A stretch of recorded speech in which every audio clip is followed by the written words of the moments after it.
पूरा गांव जवार खोज डाली, भागिना पता ना चलल।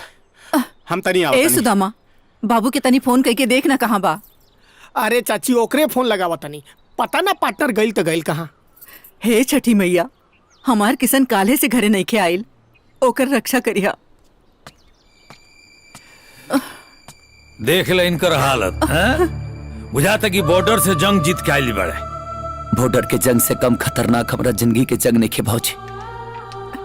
जौना के हम और राधा हर पल लड़ल बनी सा। ये बकरी के चक्कर में एक दिन मर मरा जाई।